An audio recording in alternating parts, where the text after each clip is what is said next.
What's up, ladies and gentlemen, boys and girls, children of all ages? Thank you for tuning in to another episode of The Everyday Christian. My name is Pastor Keenan. That's not on my birth certificate, but that's what people call me most of the time.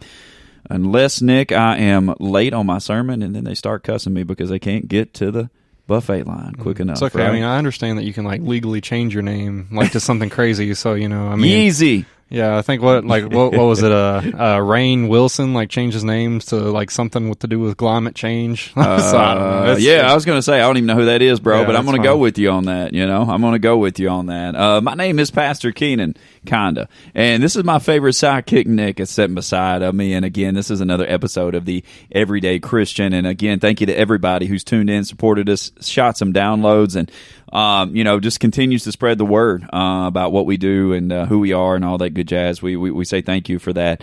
And, just to go through the 47 ways to be able to touch base with us, Facebook for Wishing Church, YouTube for Wishing Church of Hodgenville. You can always go to our website at www.forwishingchurchky.org. Or you can always just download the podcast, The Everyday Christian, which is across all available streaming platforms. Right, Nick? Am I cool with that? Yeah, it should be just about anywhere and everywhere at this point. Okay. But, we're all over the place. All right. No, that sounds good, man. We're in the trenches. We're, like I said, man, we're holding signs with homeless people in the back alleys or whatever, just to tell somebody about Jesus. The only place we're not at is OnlyFans yet. Oh, boy. Selling Bible verses and prayer cloths on OnlyFans for Wishing Church socks. We're man, that dropped it right there, man. So let's go with that. So what we're doing is, and what we're going to kind of go just a little bit unhinged tonight, a little bit off the rails. Me and Nick have been talking and discussing, and spending a little time in the old prayer closet, and just talking about the direction of the podcast and.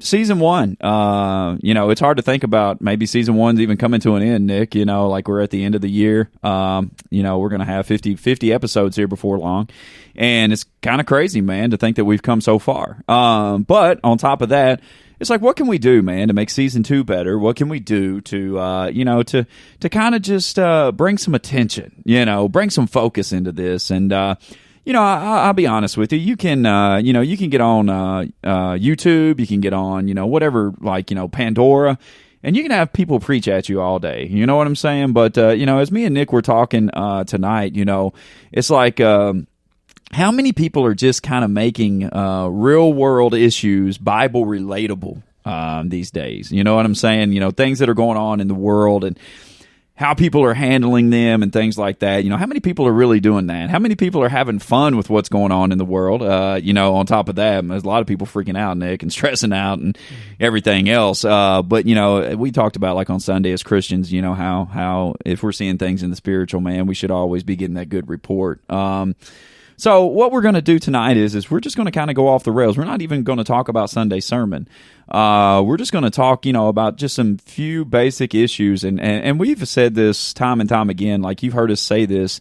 We have some really good conversations before the taping. And so we just decided tonight maybe just to bring those conversations into the taping, talk about it a little bit, and kind of just give you a sampling of what season two might be all about, and just to reach a larger audience, and not to just close ourselves into, maybe a certain group type of people, but, just to get out there on the platform, just to say, hey, the world's real, struggles are real, but you know what? Being a Christian is real too. And, how we navigate and handle life might be different from somebody else. But again, these are values, beliefs, and opinions that we believe in, right, Nick? Yeah, I think that's what's, really when we kind of set out to start the podcast, one of the biggest things we were trying to do was reach an audience of people that didn't come to church. Yeah. And I think, over time we've discovered that we're only reaching an audience that goes to church. It's true. True. And so, they saved though, yeah, bro. Exactly. They're getting there. They got two holes in their jeans coming in on Sundays instead of just one like you on Sunday. If you're going to church on Wednesday, Sunday, and listening to a podcast, bro, you're going to have a 3-story in heaven one day, right? Absolutely. You're going to have a pool and everything. Oh, yeah. But anyway, Anyway, I've never had a pool. Me either, but it's fine. But again, just going back to, we kind of realized, so really what we're trying to do, what we're going to kind of dive into a little bit here is just, we're going to take a look at some of the stuff, some of the crazy chaos that's going on in the world. We're gonna have a conversation about it, and we're gonna apply biblical principles to it. We're gonna apply, Christian values to it if we at all can. We may mess up, we may goof up, but the point is, and have some fun with it too, man. The point is to have fun with it. Absolutely. We want to make sure that people out there who are only seeing the news every day, who are only on social media every day, that they're going to have an idea of what we're talking about. They're going to be able to kind of relate to what we're talking about, rather than having to go, dive deep into, some, Bible that they've never read before. Mm-hmm. We want to make sure that people have, a basis, like how this is where we're going to start at. Right. And then kind of push them further along that journey. Well, let's talk with this, man, because like that's kind of what I wanted to gravitate towards. Like as soon as I said, let's just have fun with it. You know what I think the number one misconception about people who are Christian are today, they're or what it is? They're stuffy. Is that what you Stuffy, said? yeah. What does that mean? They're like stuck up and don't I want to talk was about like, what do anything you fun. like? I know we got a lot of tissues up in here, bro, and I know it's the sniffling season, but I didn't know what you were going with that. Keenan thinks he's hip, but not always. Yeah, man, I still need to connect in with my words sometimes. Stuffy, maybe. But I think the common misconception, man, about Christianity is that people can't have fun being a Christian. That's stuffy. Is it? Is that it? A little bit. Okay, all right, man. So but it's like I think when people begin to look at Christians, they perceive Christianity as this. You have to be starch collared, upright. And don't get me wrong. I mean, there's guidelines and there's principles and there's situations there, man, that I think that Christians need to follow. I get that. I understand that completely. The word says that we need to be set apart from the world. We don't need to look like the world. We don't need to be conformed to the world. I get that. I understand that completely. But, as a Christian, man, I still have fun. Like, I still wake up in the mornings. I still watch TV. Like, I've not been to hell yet for watching TV. Yet. True. I mean, I still listen to, I can listen to some praise music, and some worship music. I'm going to be 1,000% honest with you though, Nick, since we're going off the rails just a little bit here. I do have a Tupac shirt on underneath this. I'm just saying. Yeah, Keenan was singing country music to me earlier. And I was singing country music, but here's the thing about it, Nick. Here's the thing about it. Can we, and again, I'm playing devil's advocate tonight, man. I'm feeling good about this. Like, I want to tell people about Jesus, but I also want to show people, man, that everyday Christians, like this thing, man, I think it comes in all different packages. You know what I'm saying? I think sometimes, man, we can get so jaded. And I think that's the reason why I like so many genres of music, is because I think we can get so jaded by listening to one genre of music all the time. You know what I'm saying? It was so cool. I'll tell you this story, man, and let's talk about it just for a second. But I went up to get a tattoo not too long ago. I know that excludes me from heaven as well. Tupac and a tattoo. That's 2 strikes against me for all the holy rollers that's listening to me. I get it. He's only going to have a one story. I went to go get a tattoo not too long ago, man, and the guy that's doing it, he's a Christian as well. He was playing some reggae Christian music. Now, that exists? It exists. Need to look it up, bro. That's what I'm trying to say. I think we can get so jaded by our general praise and worship, our hill songs, our elevations, our, what's another one? Casting Crowns. Casting Crowns. They've been around for 126 years. King and Country. I think we can get so jaded because we listen, Matthew West. We can listen to these people. See, I listen to Christian artists. We can get so jaded because we listen to the same style and type of music so much that it's almost like those words lose meaning. You know what I'm saying? It's like, we can listen to the song and it's like, oh, praise the name of the Lord. And it's like, all right, that song sounds the same as another song I was listening to, and another song I was listening to, and another. And it's like all of a sudden, sometimes, man, it kind of falls into this cliche category of, man, I've heard, if you've heard one praise and worship song, you've heard them all, man. You know what I'm saying? And so, like, sometimes I'll be like, man, I just got to chirp out for a second. I'll just flip on some Morgan Wallen radio on my Pandora. You know what I'm saying? I know, right? I think he got robbed for not being Entertainer of the Year, but that's neither here nor there. It's just public opinion. But like, man, there's just times in situations where it's like, you know what, man, like I just have to check out just for a second, and I kind of have to be like, man, like I can't just get so jaded. You know what I'm saying? Like I can't just get so jaded by that. But like, people, some people will, like, if I was to pull up, man, let's just say I was to pull up and I'm playing a country song and I go, I'm a Christian. Now, some people would look and go, oh, that's cool, man. Like, okay, you're Christian. That's cool. Some people would be like, you're going to hell. Yeah, exactly. Like they would drop it just like that. Like, you're going to hell. Why?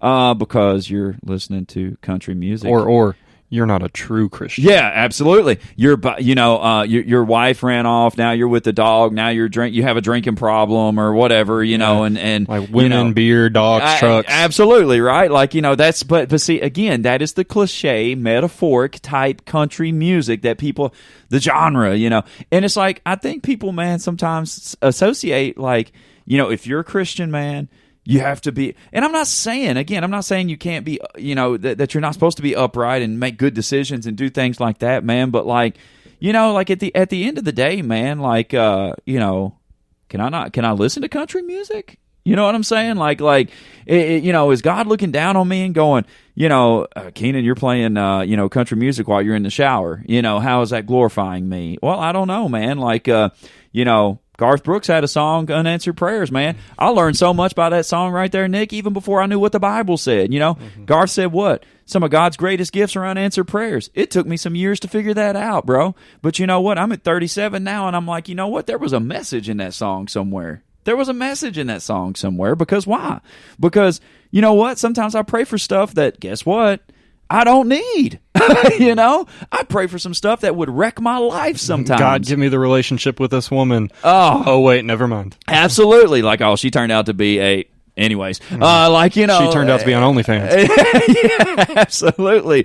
We're the video after hers on OnlyFans. But anyways, but like, yeah, like that's what I'm saying, man. Like, the Bible says that God can use the foolish things to confound the wise. Yes or no? Right? Absolutely. Okay. So he uses the foolish things to confound the wise. So, if we limit God to, just using praise and worship music, if we limit God to just working on Sundays in church, if we limit God to just working through Christian apparel, if we limit God to just doing certain things, then do we limit God in general like that, man? What do you think? I mean, I think when you say the words limit God, you're limiting God.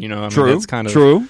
Kind of right there in the verbiage True. there. If you're kind of saying that God can't work through anything that's not directly considered Christian, gospel, religious, whatever you want to insert there. And the Bible says He can take all things and work them together for the good. And thank you. And before they are good, they have to be bad. Thank you. And so it's like, and I'm not saying, that it's like, go out there and listen to some rap music that's like, 37 F-bombs, gang, let's go shoot 7 people, whatever, but what I am saying is that like, it's like, what if God took a song, that Unanswered Prayers, that, that He was really speaking to somebody going, you know what? This is a person who doesn't know anything about church, who doesn't know anything about the gospel, but you know what? I'm going to show my goodness through this song to them that, that I didn't answer some prayers and their life actually turned out better. Yeah, I mean, it may take one country song, one God forbid rap song. I'll tell you a story here in just a second. To lead somebody to a different artist who will give them a song, that one, or God bless the broken road, or God, so many of these different. I mean, if you really think back several years to even like the Johnny Cash era. Right. I mean, he was a country singer, but he sang a lot of gospel songs. Yeah, absolutely. There was a lot of, and again, I guess if you want to stick with the whole country thing here, we're discussing that, there's not a lot of, hip hop artists unless you take, Kanye West, shout out, who's kind of eking his way into the religious spectrum, which kind of we don't want to associate with him right now. But, Just understand, like I just heard a song the other day that it was a DJ Khaled song it was a Kanye West song that DJ Khaled remixed, and Eminem was in it, and it was a gospel song. Yep, absolutely. Eminem's in there talking about fighting off the devil with the Bible, and fighting off, and all his addictions. Now, before you go any further, because because again, I want to play devil's advocate. All right, you're going to have people that are going to look and going to go. They're going to look and they're going to go, well, what if they're false prophets? Because they're not living their life the way that they should. If they were upholding the biblical standards of their life, they would not be living that way. They would turn and conform from their wicked ways, and they would be producing Amazing Grace gospel hymnals. Are you? No. But that's what I'm saying. You're going to have the religious sect. You're going to have the Pharisees. You're going to have the people out there that are really setting back. Justin Bieber. Justin Bieber's another good one, my man. Who has led worship before? Who has led worship before in concerts? Around the country, man. He stopped. He's giving God thanks, giving God glory, things like that. I've always been under the assumption, man, that everybody works out their own salvation, man. Everybody reads the Bible different. Everybody interprets things differently. Everybody, everybody has their own relationship with Jesus, and he talks to them. He speaks to them differently from each and every person. God works differently in my life than he does yours. You know what I'm saying? That doesn't mean that I'm not saved. Doesn't mean you're not saved. What it means is that if I have that relationship with Jesus, Jesus may work differently in my life. Okay. And, in this very moment, like you said, you heard that song. I heard that song, man, and I jammed that song for like 2 or 3 days. I'm like, man, I got pumped up just listening to that song. You know what I'm saying? I'm like, man, that's it's like I think Yeezy said, we use this gospel for protection and and all this good stuff. And I'm like, yeah, man, those are some true words right there. And like I said, anytime M hits a label, hits a rap, man, like I just get pumped up. I don't care what he's talking about. Like he could be rapping about, he rapped about spaghetti, And I was like, I feel you, M. Like I was pumped up. But like, so he took a chance. He put out this song, has some gospel stuff in it, talking about, like you said, fighting off the devil. It's fighting off addictions. And, he's talking about praying to Jesus, and things like that. And, and it's like, here's a song in this mix that some people will look and go, well, the artist who put it out, no, you better watch out. You better not be listening to that. You better not be doing that. You better not be this. You better not be that. What if God used that song to speak to somebody in such a way where they had no clue about the Bible, had no clue about religion, not even religion, relationship, had no clue about Jesus, had no clue about church, but yet they listened to this song, they looked up the lyrics, and they said, oh, who's this Jesus dude? I need to know more. You know what I'm saying? Like, at some point in time, Nick, I think we have to get over ourselves. You know what I'm saying? I think we have to get. I loved the other day that I seen a post that said tradition, peer pressure by dead people, and I was like, oh man, that hits me. That hits me so hard. That's hardcore. Man, tradition, just peer pressure by dead people. And I was like, man, that hits me so hardcore because we try to live up to standards. We try to live up to standards of people who are not even here anymore. You see what I'm saying? And it's like, man, the only person we should really be trying to please is Jesus, right? And it's like, if I please Jesus, man, if I give Jesus all glory, credit, and honor for what I've done in my life, and hey, man, I mean, my life has been a struggle. I ain't always been a saint. I ain't always been a Christian. I ain't always been a preacher. I ain't always been a podcaster. Like, there was times I was doing some crazy stuff in my life. Does that take away from how much Jesus loves me? Absolutely not. Does that take away from my testimony? I don't think so. But like I think we have to position this cliche saying about, well, Christians just don't know how to have fun, man. I think we need to take that off to the side and show people that, like, that we can still be normal, everyday Christians and still have joy. And not just joy like the Lord, the joy of the Lord is the peace of my soul, but like, no, man, I could be like, give me a 10-piece from Chick-fil-A because I love it. You know what I'm saying? Let me turn up that Kanye and M song and go bumping it down the streets and say, oh, I thought you was a Christian. Yeah, man, come listen to the song real quick. Listen to the words. Listen to the words, Oh, man, I thought you was a Christian. You got the Message Bible. Absolutely, man, because I understand it, like there's so many different things, man, I think that we could throw out the window as far as cliche as to what a quote-unquote happy Christian is. Talk to me about it, man. Yeah, I mean, there's just so many things. I think, Again, you do have to be careful. I think, if you struggle with something in particular, you should, avoid those, Absolutely. those things. Yes. We're not sitting here saying, hey, if you struggle with, lust, go listen to songs about sex and drugs and rock and roll. Right, that's exactly. not here what we're saying. Just we're trying to say that, God can use anything Yeah. to change a life. Absolutely. Well, yes, a door can open, okay, you give the song to someone and it opens the door to the possibility of them listening to more Eminem, more Kanye, and that's not all good. Right. But it may also open the door to them listening to more gospel music. Absolutely. This is something I've talked to someone about before. When I was someone, beginning my Christian journey, it was hard for me to listen to Christian music. Mm-hmm. Very, very difficult for me to do that. Right. And what did I do? I started to see, okay, what kind of genres of music do I listen to? Yeah. Okay, is there a Christian version of that genre? Like you were talking about with the reggae. If someone likes reggae music, Yeah. well, try to listen to this. Maybe you can, kind of move your way through, and start listening to other things and, Yeah. of that nature. But, and I think that's just important to understand that, you don't have to go straight from, listening to Tupac. You don't have to go straight from listening to Eazy-E, into Casting Crowns. Right. There are transition points that people Yeah. with platforms, people with abilities, actually what I'm going to be talking about tomorrow night with the youth, people have a responsibility to use their gifts to help other people and to further the gospel, to further the kingdom. And there are people doing that. We see, Justin Bieber, again, I'm not here to judge every single aspect of that human being, but, Absolutely. they do use their gifts Yeah. to further the gospel in Yeah. some areas. Yeah. You have Justin Bieber, you have Kanye. I don't even want to use Kanye that much anymore. Yeezy. But, yeah, but I mean, he has, made an impact, a slight of an impact, not a big one, but a slight. Right. You have, Tim Tebow out here, he's making an impact. He used his voice to get millions of people to look up what John 3:16 means. Right, yeah. We have people like, I'm sitting here just, trying to rack my brain, Chris Pratt, who's up there on stage, Star-Lord, the guy from the Jurassic World movies, Right. he's up there on stage thanking God and telling people that they need to follow Christ at awards ceremonies. Yeah, yeah. I mean, we are, so, there are people in this world, And he's who not use in their gifts Christian differently. movies. You know what I'm saying? Like, Yep. he's not like in Hollywood going, well, if it's not about God, I'm not starring in the movie.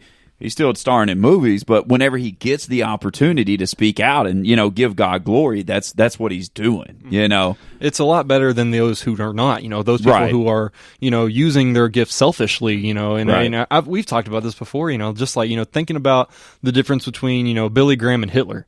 They both, if you take it bare bones, had the same gifts given to them, the ability to speak publicly, the ability to persuade people, influence, Right. People followed them, but again, they used their gifts in two completely different ways. Yeah, one saved 8 million, one killed 8 million, Yeah. so. Not exactly correct. No, I'm just joking. I'm I not think gonna get into 6.5 this. mil. Somewhere around Yeah. here. But again, just understanding that, everybody out there has gifts and, they all use those gifts differently. Now, of Right. course, as a Christian, it's our responsibility to use those gifts to help, further the kingdom, to help out other people, and, understanding that, you and I, we sin every single day. Right. There may be people out here, they cuss in a couple of their movies, but they're also up here on stage doing something that no other actor is doing. Right. They're trying to, so again, understand that, if there's something that you're struggling with, and, the Bible says it many times, like in Romans, talking about, you shouldn't, go after someone else's convictions if that's what they feel convicted about. Right. If you feel like you shouldn't listen to that music, we're not telling you to go out and listen to that Right, music. absolutely.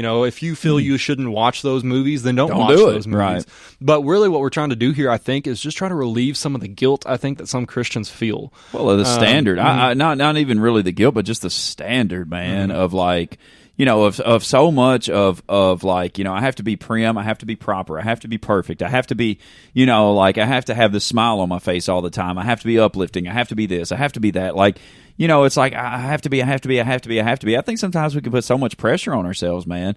And the story I was going to tell you really quick is that I used to do a lot of jail ministry back in the day whenever I first got started in ministry. And like, just like anything, man, I mean, I pray about every message that I did, whether it was in jail, whether it was in church, it doesn't matter.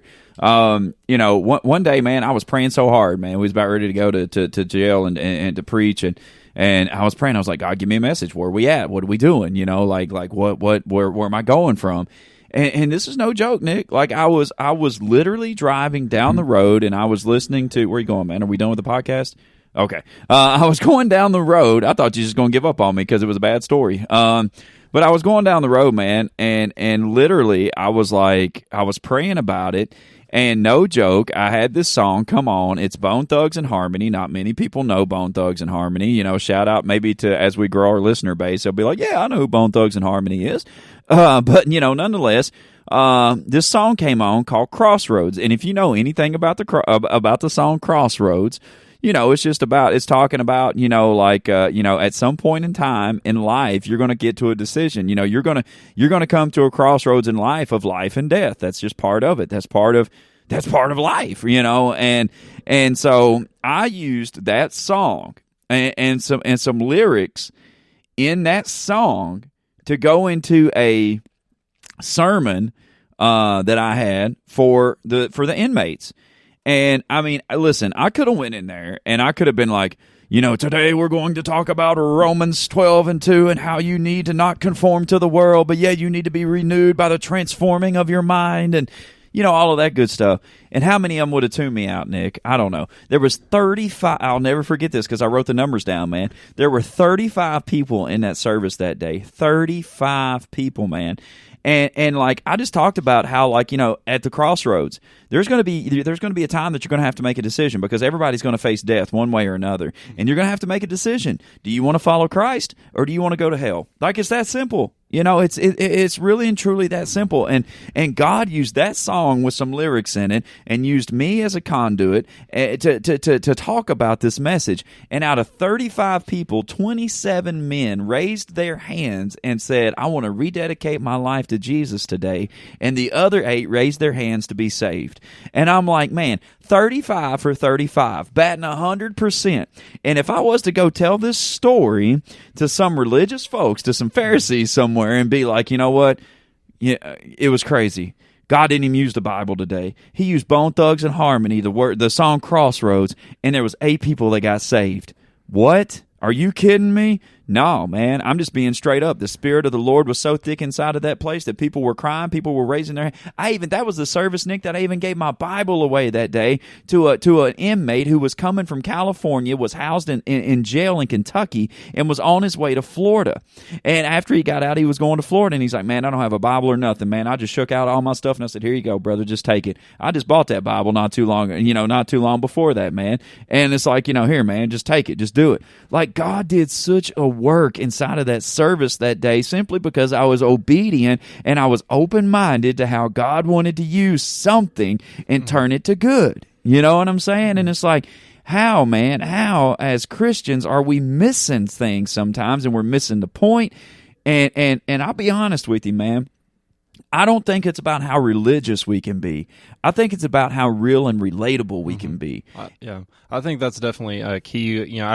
I think people want us to meet them where they're at. Yeah. And again, that doesn't mean that we have to conform to society, but it does mean that we need to go to where people are at. Whether they're in the jails, and the only thing that they can relate to is rap music. Right. They're not going to understand you up there preaching King James Version Bible quotes to them. Right. But what they will understand is you taking a quote from a rap verse, right, and utilizing that again, like we're trying to do here, right, twisting that rap verse and using it for God's glory. Absolutely. And just understanding that is possible. I mean, just what I'm trying to do with the youth right now, taking superheroes that they know that they can relate to, and the different attributes and traits that they've seen these superheroes portray in movies and comic books, right, and then showing them how Christians also share those same attributes and characteristics. Right. It just meeting those people where they're at, using what they already know, what they understand, to help explain the Bible to them. I think that's something that's very, very difficult for people, to think that, oh, that's okay, I can do that. Yeah. I'm not supposed to just, dress up in a suit and tie and scream at them and tell them they're going to hell if they don't read the King James Version. Right. I can save people that way. Yeah. You absolutely can. Yeah. There's proof. There's proof time after time after time after time. The Jesus Revolution is proof of that. Right. There's a movie coming out about that. I want to plug that in there too. Can't remember what it's called, but there's a movie coming out about the Jesus Revolution. Search it, man. Yeah, just search it up. It's coming out pretty soon. But, just talking about how, one church was willing to accept the quote-unquote hippies, into their church and, witness to them and meet them where they're at, allow them to dress as they wanted and play guitar in the middle of service. And they reached and changed thousands of lives because they were able to do something like that. But, we still have people in the religious communities, we still have quote unquote Christians, saying, I'm not going to do that. People are going to come to me. God is going to send those people to me. That may be true, but imagine what you could do with your talents if you were bold enough to go out there and meet people where they're at. You know what, man? Just kind of what God spoke to me is that like cold churches want changed people already. Mm-hmm. I feel like there's a lot in that. Cold churches want changed people already. They don't want to do the work. Mm-hmm. You know what I'm saying? They don't want to do the work. Whenever people come in, and people know this, man. I say this from the stage all the time. Like, give me the jailbirds, give me the drunks, give me the drug addicts, give me those people, man. Like let's show them the love of Jesus. Let's show them what they can do. Let's show them what he was about, and and how he helped change hearts and lives, and it's like a lot of times, man, whenever people will look at us and they go, "You're a church." Yeah, absolutely, we're a church, man. It's not the documentation or the 501c3 that makes us the church. It's the presence of the Holy Spirit that's here. And the Bible says where the presence of the Lord is, there's freedom, and the number one thing I feel like that people look for anymore is freedom. You know what I'm saying? Freedom from debt, freedom from their past, freedom from mistakes, freedom from, well, you know what? We got the best offering of freedom that we can give people today, and that's Jesus. You know what I'm saying? And it's like, I don't want to allow my closed-mindedness to exclude people from freedom. You know what I'm saying? Mm-hmm. I don't want to do that, man. I'm sitting here right now in camo Crocs, jogging pants, and a sweatshirt. Maybe a hat in church. And a hat, absolutely, in church. And I may wear this Sunday to preach in, man. I don't know. You know what I'm saying? But it's like, I want people to look at us and to be relatable to us, and say, man, these people are Christians and they look like this, and they act like this, and they think like this, and they talk like this, and they're like this, and they're like this, and they're like this. And it's like, absolutely, man. Show me one perfect person in the Bible besides Jesus. You know what I'm saying? Show me out of those 12 disciples, and we know Judas was a train wreck. But show me out of those other disciples, the original disciples that was chosen, man, and brought forward. Show me who was perfect out of that deal. Peter, who led them, my God. He was a dumpster fire in a ditch on. Peter be cutting off people's ears and getting mad all the time and cussing and yelling and everything else. And God's Jesus looked at him and said, "You're going to be the rock I built my church upon." What? You know what I'm saying? You know how many religious people in churches would have disqualified Peter? Mm-hmm. You know what I'm saying? But Jesus didn't. Jesus saw the drive, the motivation, the determination inside of Peter's heart and life, and he said, "You know what? I can use the good qualities to overcome what people see bad in you." Mm-hmm. Now, I think that's really something that we as Christians it's almost our job is to look at someone, meet them where they're at, mm-hmm. and see their potential. Yeah, absolutely. I think that's something, that's something that I've always been sensitive to, but not without really knowing where it came from. But was just understanding that when I look at someone, when we have girls that come in from the girls' home, the residential facility, being able to look at them and be like, you have potential. Mm-hmm. You've just the enemy has lied to you and kicked you and pushed you while you were down. Right. And he makes it seem like you don't have potential. He makes it seem like you're a failure. He makes it seem like you're unwanted and unloved and uncared about. Mm-hmm. But if you were to allow yourself to believe what's actually true, what God says about you, that you're beautifully and wonderfully made, that He didn't give you a spirit of fear and timidity, but of power and love and a sound mind. If you were to believe that, mm-hmm. imagine how powerful you would actually be. Right. And I think that, again, though, how many churches would just send a check to a place like that, mm-hmm. and support them financially just so they can get their name on a billboard or on a plaque or something. But we just as a Christian, to have the ability to reach out and to say, come join us, mm-hmm. and to listen to us. We're just as messed up as you are half the time. Right. To have the humbleness to say something like that, right. to be selfless enough to do something like that, yes, sir. To put other people first. That's what really being a Christian's about. Yeah, we may have tattoos. Yeah, we may listen to rock music and rap music and country music. Right. Yeah, we may, wear hats to church and, holy jeans all the time. Mm-hmm. But we are willing and able to go out there and to reach the people that other people have thrown away. Absolutely. I think like really, that. I like that. I think that's really, the call, and like you were saying, earlier, I think a lot of times as churches, we get too busy filling our churches with other Christians. Oh, absolutely. And I mean, that's not the purpose. Cold that's not churches the purpose. won't change people, man. We're called to bring in the lost, the hurting, the scared, the afraid, the torn apart, the pushed down, the defeated. That's who we are supposed to be reaching, not other Christians. Yes, other Christians need help. Yes, they need to be stewarded. Yes, they need to be, guided and directed and informed. Right. But the whole goal of us as Christianity is to spread the gospel so that God can work in their lives and move in their lives. And if we don't introduce that to somebody, if we don't use a rap lyric to introduce that to somebody, if we don't use, an award ceremony to introduce that to somebody, if we don't use what we have to introduce that to somebody, then they're never going to be reached. And I think that that's something that we need to pay attention to, something we need to think about.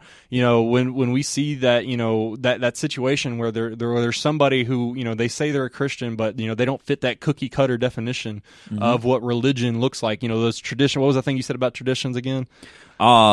Traditions are peer pressures from dead people. Dead people, exactly. Man, I had to dig deep, man. But I think we fall prey to that so often. I think sometimes I've been teaching classes about drug and peer pressure and stuff like that to some high schoolers and middle schoolers lately, and just to be able to talk about peer pressure to them and help them realize that they're being pressured from everywhere right now. I mean, the clothes they wear, they were pressured to wear. The hairstyle they have, they were pressured to have it. They weren't, maybe somebody didn't directly look at them and say, "Hey, do this," but the people around them were doing it, and so they felt pressured to do it. Right. And so understanding that you may have people in your church, in your congregation, pressuring you into doing things that you don't even realize. But again, we as Christians are called to again be set apart, but we're also set to go out. That was what God's command, Christ's command was to us, was to go out, into the earth and reach people and change lives and change souls. Or to at least introduce them to the person who can change them. Absolutely. And again, I think we just need to make sure that we are taking risks, that we're doing things that seem crazy, we're doing things that don't make sense, because faith doesn't make sense, and sometimes God doesn't make sense to us. True. He's doing things out there that don't make sense. True. How much sense does it make? How much sense does it make to a Pentecostal preacher that a rap lyric saved 37 people? How much sense Why'd you would just that go make? Pentecostal, man? I don't know. I feel like we picked on Baptists too many times. How much sense would it make in that situation? But again, just going back to the point, how much sense would that make to the normal everyday Christian? Right. To them, they're like, there's no way. Those people aren't truly saved. You just led them down the wrong path. You just witnessed to them wrong. You were a false prophet. You were a false teacher. The Bible warns about you. You're going to pay and you're going to suffer for what you've done. Wolf in sheep's clothing. Yeah, exactly. And how many people say that? But then again, if you were to take a step back and remove yourself from those traditions, that peer pressure that you've received, if you were to remove yourself from that and to really look at what you've actually accomplished, how different would your perspective be in that situation? Yeah, I don't like that you finished out the episode with the last 5 minutes on your behalf and not mine, but that's okay. We're doing things different. It's true. It is true. So hopefully, like I said, man, we just want to take a different spin, a different angle. Like I said, you can search up you can search up sermons all day, but we just kind of want to make it just more of like an original podcast, where it's like we just talk about maybe some hot button issues, maybe some stuff that people are afraid to address inside of the church, whatever, and just kind of give you our opinions on them, and throw in some scripture along the way. This is kind of what we think and believe and feel, and you're able to agree or disagree. But either way, so, we're just going to try to give you a preview of what season 2 is going to be like. And, again, if you want to join in, Facebook, Fruition Church, YouTube, Fruition Church of Hodgenville, our website, www.fruitionchurchky.org, or you can continue to download the episodes of The Everyday Christian and all that good jazz. Nick, what is our email, man? It's it's fruitionchurchky@gmail.com. fruitionchurchky@gmail.com. So if you listen to this episode and you're like, man, I like that, man, shoot us an email. Let us know what's up. Let us know that you liked it. If you hated it, please don't send us an email. We do not want to get into that whole situation. But yeah, man, if you enjoyed it, just let us know. So again, this is Pastor Keenan with my favorite sidekick, Nick. We're going to be doing more episodes like this, especially looking forward to season 2. Thank you guys for everything that you continue to do and for all the downloads. We love you. Be blessed and have a wonderful week.